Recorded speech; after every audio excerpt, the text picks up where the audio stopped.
Hello दोस्तों, नमस्कार। Welcome back to my channel. I hope आप हमेशा के जैसे स्वस्थ मस्त एंड अपने अपने कामों में व्यस्त होंगे। तो आज आप लोगों के सामने जो वीडियो लेके मैं आई हूँ बिल्कुल ही न्यू वीडियो है।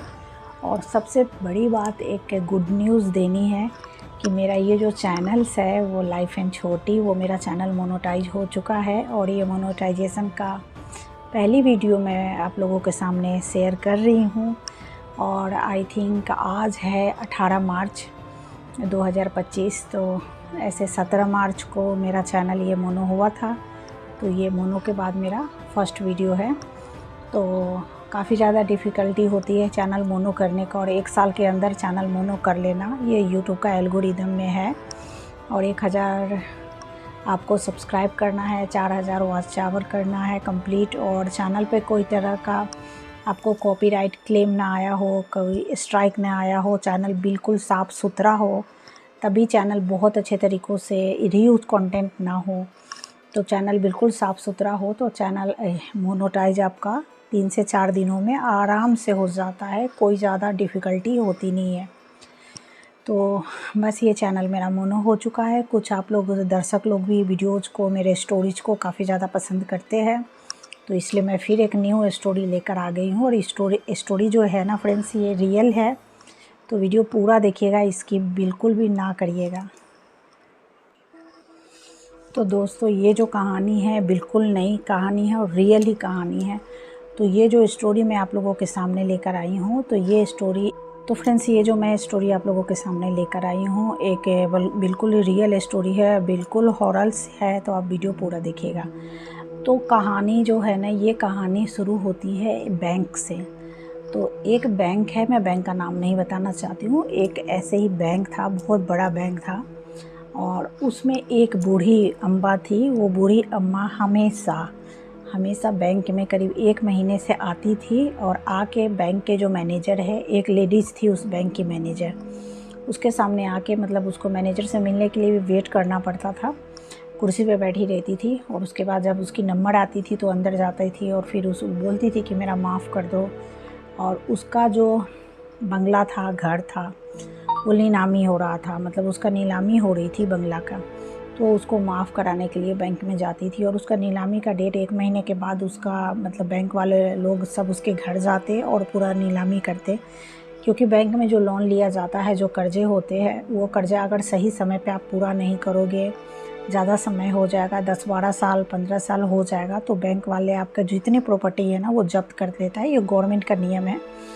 तो ये ऐसा ही था उस बूढ़ी अम्मा के साथ। बूढ़ी अम्मा का बेटा था, मगर वो विदेश में था और उसका कोई ख्याल नहीं रखता था।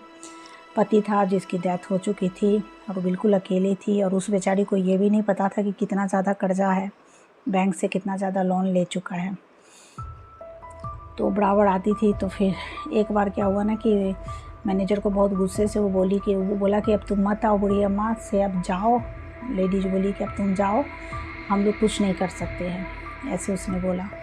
बूढ़ी अम्मा इतना ज़्यादा गुस्सा हो गई, इतना ज़्यादा गुस्सा हो गई, उसके जो टेबल पे पेन का जो बॉल रखा हुआ था उसको उठाई और उसके बैंक के मैनेजर जो लेडीज़ थी उसके हाथों पे पूरा घोंप दिया, आर पार कर दिया पूरा पेन का। अब तो वहाँ जितने चपरासी थे, जितने प्यून वगैरह थे, पुलिस थे, सब आके पकड़ लिया बूढ़ी अम्मा को। और बिल्कुल आँख लाल लाल और अजीब तरह से उसकी चेहरा लग रहा था, इतना ज़्यादा डरावना चेहरा लग रहा था कि वो जो लेडीज़ थी बैंक मैनेजर, वो भी देख के काफ़ी ज़्यादा घबरा गई। उसके बाद उसको पकड़ के ले जाया गया। तो फिर बैंक मैनेजर ने बोला कि इसको तो पुलिस जेल में भी नहीं रख सकते हो, 75 ईयर की ये लेडीज है, तो इसको जेल कैसे रखेंगे, तो जाओ इसको घर पे छोड़ दो। तो 4-5 मतलब लोग, 2 पुलिस सब लेकर उसको घर गए, कहाँ घर है कहाँ घर है ऐसे करके लेके गए। फिर उसको घर पे जाके छोड़ दिया। तो सडनली पुलिस छोड़ के जब घर वापस आ रहा था, बूढ़ी अम्मा को घर के अंदर छोड़ दिया। उसके बाद ये बैंक मैनेजर, उसका हाथ में पट्टी वगैरह, और डॉक्टर वगैरह आया, सब उसके पट्टी वगैरह हाथों में लगा। और वो अपना कार निकाली और कार निकाल के जैसे ही ड्राइव करने की कोशिश करी, उसको लगा कि कार के पीछे कोई बैठा हुआ है। तो कार के पीछे बैठा हुआ है। फिर उसको एक चाकू का ऐसा कुछ लगा कि गले पे कुछ ऐसे चाकू जैसा उसको कुछ ऐसा आ रहा है। पीछे मुड़ के उसने देखा, पीछे मुड़ के देखा तो वही बूढ़ी अम्मा कार में बैठी हुई है। अब तो ये इतना ज़्यादा घबरा गई, इतना ज़्यादा घबरा गई। बूढ़ी अम्मा का आँख इतने बड़े बड़े थे, लाल लाल थे, और दांत बिल्कुल ऐसे बाहर की ओर निकले हुए थे। अब वो बैंक मैनेजर जो थी काफ़ी ज़्यादा घबरा गई, चिल्लाने लगी ज़ोर ज़ोर से, और वो चाबी मतलब ये करके और खोलने लगी गाड़ी का दरवाज़ा। तो गाड़ी का दरवाज़ा खुल भी नहीं रहा था, बड़ा मुश्किल से। फिर जब तक उसका चाकू का धार उसके यहाँ पे गर्दन पे पड़ गया था, तो घायल तो हो चुकी थी। फिर वो गाड़ी का दरवाज़ा नहीं खुल रहा था, तो नहीं खुल रहा था तो बड़ी मुश्किल से उसने गाड़ी का दरवाज़ा खोला। और उसके बाद जब वो बाहर निकली, उसके बाद दोस्तों जब वो बाहर निकली तो उसने क्या देखा कि वो बूढ़ी अम्मा बिल्कुल आकाश में उड़ती हुई उस पर हमला कर दी, और 2-3 उसको वार किया गया। 2-3 वार करने के साथ वो चिल्लाने लगी। फिर बैंक के चपरासी और पुलिसकर्मी सब बाहर आए। बेसमेंट में ये हो रहा था, जहाँ गाड़ी का पार्किंग था वहाँ पे ये सब हो रहा था, क्योंकि रोड पे तो ये होगा तो पब्लिक लोग आ जाएंगे, मगर ये गाड़ी जहाँ रखा हुआ था बेसमेंट में वहाँ हो रहा था। तो सडनली वहाँ से आवाज़ आ रही थी, तो सब आए, देखा तो वो गायब हो गई। गायब हो गई वो थी नहीं, मगर जो बैंक के लेडीज़ थी वो ज़्यादातर घायल हो चुकी थी। फिर उसको सब डॉक्टर के पास ले गए, उसके फैमिली वाले भी आए। 3-4 दिन वो बेचारी बैंक नहीं आई, क्योंकि वो घायल हो चुकी थी, तो उसका इलाज के लिए तो जाना ही मतलब बैंक की छुट्टी तो मिलेगी ही। फिर सडनली रात को एक दिन सोई हुई है ऐसी घायल अवस्था में, तो उसको लग रहा है ना कि उसके कलेजे पे कोई आके बैठा है। आंखें जैसे ही वो लेडीज ने खोला, बैंक के मैनेजर ने, तो देखा कि वही बूढ़ी अम्मा उसके पास आके बैठी हुई है। तुम मेरा कर्जा माफ़ करोगे या नहीं, या मैं तुम्हें मार डालूँगी, इस तरह से आवाज़ें आ रही है। फिर वो काफ़ी ज़्यादा डर गई, फिर चिल्लाने लगी। फिर उसके हस्बैंड आए तो बोले कि तुम क्यों चिल्ला रही, यहाँ तो कोई नहीं है, कोई है ही नहीं। तो अब ये डर गई, बोली तो मुझे क्यों आ रहे हैं, जब किसी को वो दिखाई नहीं देती है तो फिर मुझे क्यों आते और मुझे हमला क्यों हो रहा है। ऐसे ही हुआ। फिर जब पता चला कि जब वो बोल रही है ना कि गाड़ी में वो बूढ़ी अम्मा थी और उसने उसे हमला किया, तो उसी समय सीसीटीवी कैमरा में सब चेकिंग किया गया कि आखिर ये बैंक मैनेजर जो है वो सही बोल रही है मैडम या गलत बोल रही है मैडम। तो सीसीटीवी में जब चेक किया गया ना, तो वो अपने आप चाकू मारे जा रही है, फिर अपने ऐसे किए जा रही है, मुझे छोड़ दो, खुद ही वो कर रही थी। तो इसका मतलब ये है कि वो जो आत्मा थी वो बूढ़ी अम्मा और आत्मा थी, और वो सिर्फ बैंक मैनेजर को दिखाई दे रही थी और किसी को दिखाई नहीं दे रही थी। अब इसका कहना कोई मान नहीं रहा था। उसके हस्बैंड ने भी बोला कि तुमने खुद ही अपने पे वार किया और अपने पे चाकू हमला किया, और नाम लगा रहे हो कि वो बूढ़ी अम्मा आई थी। वो बूढ़ी अम्मा तो अपने घर में है।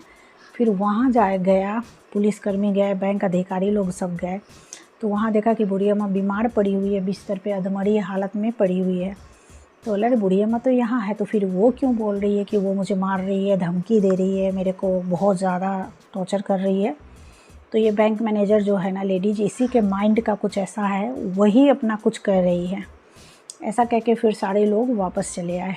फिर सडनली क्या हुआ ना कि उसका पोता, बूढ़ी अम्मा का पोता और पोता के कुछ दोस्त लोग उसी बंगला में आए, और बंगला में कुछ पूजा पाठ हो रहा था। तो जब ये बैंक की लेडीज़ जो थी ना वो पूरी तरह से ठीक हो गई, तो जब ठीक हो गई ना तो उसी बंगले के अंदर गई, तो देखी तो यहाँ पूजा पाठ पूरा ये हो रही थी। तब तक ये क्या है ना कि सरकारी कार्यक्रम शुरू हो रहा था नीलामी करने का, कि इसका घर का अब नीलामी किया जाएगा। तो तब तक क्या हुआ ना कि कुछ पैसे सरकार को दे दिया गया था, उसका बेटा ने चुकता किया था, और इसीलिए कुछ दिन तक नीलामी रोक दी गई। मगर ये जब बैंक कर्मी जब अच्छी हो गई, जब उसी के बंगले पे गई, कार वहाँ पे रोका जब गई, तो वो सोची बूढ़ी अम्मा बीमार है, चलो मैं बूढ़ी अम्मा को देख लेती हूँ, ये मेरा भ्रम होगा कि वो मुझे हमला कर रही थी, मेरे पे आई थी और मुझे मार रही है, ये मेरा भ्रम होगा। तो गई तो फिर वहाँ पे देखी कि एक लड़का है, मतलब 25-26 साल का है, उसके दोस्त लोग हैं, लेडीज़ लोग सब बैठी है, पूजा पाठ हो रहा है। तो बोला गया कि ये क्या हो रहा है, तो पूजा पाठ हो रहा है, आत्मा की शांति के लिए हो रहा है। तो बोला किन की आत्मा का, तो फिर फ़ोटो दिखाया गया। तो वो बूढ़ी अम्मा का माला पहना हुआ था, उसका फ़ोटो लगा हुआ था। अब ये तो डर गई पूरा, यानी ये मेरे साथ जो हो रहा था वो तो आत्मा थी, ये तो पूरा विश्वास हुआ। फिर इसने अपने अधिकारी लोग को फ़ोन किया, और जो लोग आए थे चेकिंग करने को, तो वो लोग सब आए, उसी समय आए घर के अंदर। तो जब घर के अंदर आए तो फिर बोले कि आप तो 1 हफ्ते पहले आए थे और बोले थे ना कि बूढ़ी अम्मा बीमार पड़ी है, अधमरी है हालत में है। तो सबने बोला हाँ मैंने देखा था। फिर उसका पोता ने बोला नहीं, दादी अम्मा तो 25 दिन पहले ही डेथ हो गया, बैंक से आई थी और बैंक से आने के बाद कमरे का दरवाज़ा नहीं खोल रही थी। पड़ोसी लोग 2 दिन हो गए जब ये दरवाज़ा नहीं खोली, तो पड़ोसी लोग फिर हम लोगों को फ़ोन किया। तो हम लोग अमेरिका से वापस आए हैं और देखे कि दादी अम्मा मरी पड़ी हुई थी। तो इतने दिन पहले इनकी डेथ हो चुकी थी। तो ये इसका मतलब अब वो बैंक अधिकारी समझी कि वो जो नीलामी रोक दो, नीलामी रोक दो, ऐसे जो आके बैंक में हमेशा कहती थी, वो उसकी आत्मा थी। वो बुढ़िया नहीं थी, वो बूढ़ी अम्मा नहीं थी रियल में, वो उसकी आत्मा थी। बार बार हाथ जोड़ के बोलती थी नीलामी को रोक दो, ये मेरा पति घर बनाया है, मेरा पति की आखिरी निशानी है। तो उसकी आत्मा थी। और जब हम लोगों ने ये बोला कि नहीं रोक सकते हैं, तो उसी की आत्मा मुझ पे हमला की, क्योंकि उसको लग रहा था कि ये मैं हमला करूँगी तो ये रुक जाएगी और डर जाएगी।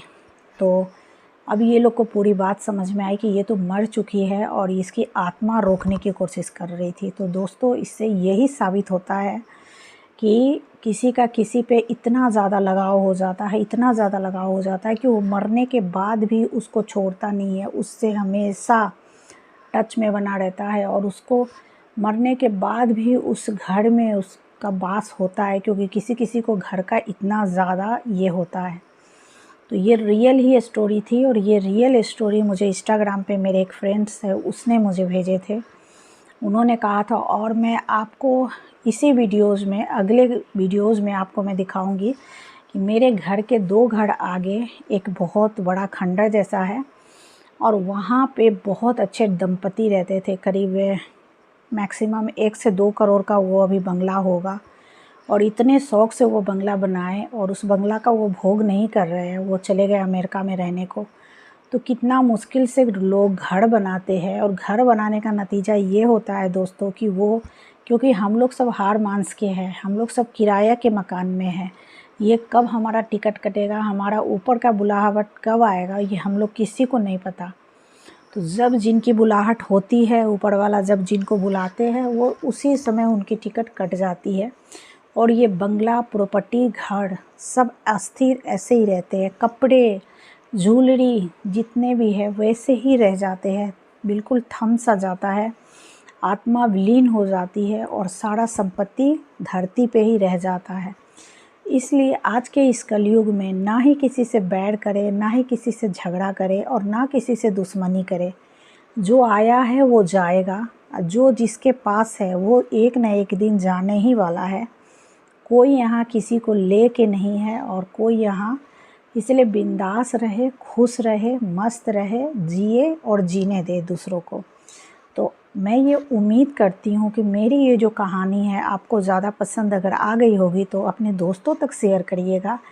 अगर दोस्तों तक शेयर करने के बाद अगर आपको अच्छा लगे तो फिर मेरे को, अगर सब्सक्राइब आपने नहीं किया है तो सब्सक्राइब कर दीजिएगा। ऐसे ही कुछ रियल स्टोरीज मैं आप लोगों के सामने लाती रहूँगी। और कुछ इंस्टाग्राम में मेरे फ्रेंड्स लोग अगर मुझे भेज रहे हैं, सिखावे मेरी इंस्टाग्राम आईडी है, ऐसे 4 आईडी है मेरे पास, तो आप लोग कोई भी आईडी पे मुझे कांटेक्ट कर सकते हैं।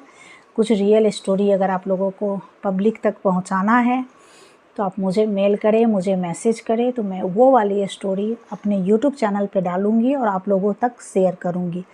अभी तक जितने भी स्टोरी ज़्यादातर मैं आप लोगों को सुनाई हूँ वो हमारे दोस्त ने, या मुझ पे कुछ हुआ है या हमारे सगे संबंधी पे हुआ है, हमारे दोस्तों के साथ हुआ है, मैं वही प्रस्तुत की हूँ और अपने पब्लिक को बताई हूँ और बिल्कुल जागृत करती हूँ अपने वीडियोज़ से। तो आई होप ये वीडियो अच्छा लगा होगा। मिलती हूँ नेक्स्ट वीडियो में। Thank you very much and thank you my dear friends, मुझे यहाँ तक पहुँचाने के लिए और मेरा चैनल मोनो करवाने के लिए। तो थैंक यू वेरी मच मेरे पब्लिक जितने भी है, खुश रहे, स्वस्थ रहे एवं अपने अपने कामों में व्यस्त रहे। मिलती हूँ नेक्स्ट वीडियो में। जय सिया राम।